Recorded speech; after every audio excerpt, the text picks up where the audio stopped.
Skywalk উদ্বোধন করলে একটা নতুন ধর্ম ঝড়ঝাড় উৎসব সবার, সেটাই প্রমাণ হলো। আজকে একদিকে আম্বেদকারের প্রোগ্রাম হচ্ছে, আইএসএফের প্রোগ্রাম হচ্ছে, সবারই প্রোগ্রাম হচ্ছে, প্রোগ্রাম থেকে কেউ বিচ্যুত নয়। সুতরাং আমরা সাম্প্রদায়িক সম্প্রীতি বজায় রেখে নতুন বর্ষকে আগত জানাচ্ছি। সবাই ভালো থাকুক, সুস্থ থাকুক। বাবার কাছে প্রার্থনা এটা থাকবে মানুষের মঙ্গল কামনা, আর কিচ্ছু বলে নেই। মানুষকে মঙ্গলভাবে মানুষকে কামনা করে ভগবানকে সবাই সেই জানাবে। নববর্ষে নতুন বছর কালকে অনেক মন্দিরে মন্দিরে লক্ষ্মী গণেশের পুজো দেবে, পুজো দিয়ে ব্যবসার জায়গায় মনোযোগ দেবে।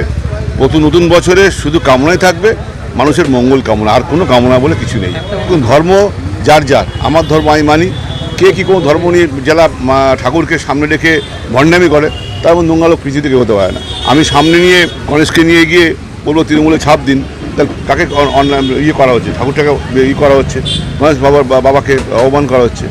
ঠাকুর ছাড়া মানুষের আশীর্বাদ দিয়ে যারা আসতে হবে, তাই তো যারা মানুষের আশীর্বাদ পায় না, ঠাকুরকে সামনে রেখে তারা ভাবে যে আমি যদি মানুষের আশীর্বাদ পাই ঠাকুরকে সামনে রেখে করি, ঠাকুর শ্রদ্ধা করে ভাববে আমি সেই আরও যে কালপিট সেগুলো যায় না। এটা আমরা করি, প্রত্যেক বছরই করি। তবে এবছর আমাদের মন্দির সংলগ্ন 33-34 অ্যাকচুয়ালি তিনটে ওয়ার্ডের সংযোগস্থলে এই মন্দির।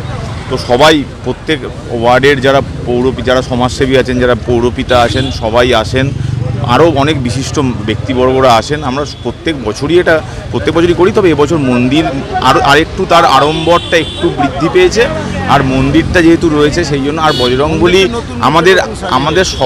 আমরা সবাই বজরংবলীর পুজো করি। তার যেহেতু হনুমান জয়ন্তী আমরা পালন করেছি একদিন আগে, তো আর কালকে নববর্ষ, সবাইকে আগাম শুভেচ্ছা নববর্ষের। এবং আমরা মনে করি সবাই ভালো থাকুন, সুস্থ থাকুন এবং বজরংবলীর আশীর্বাদ সবার মাথার ওপর থাকে।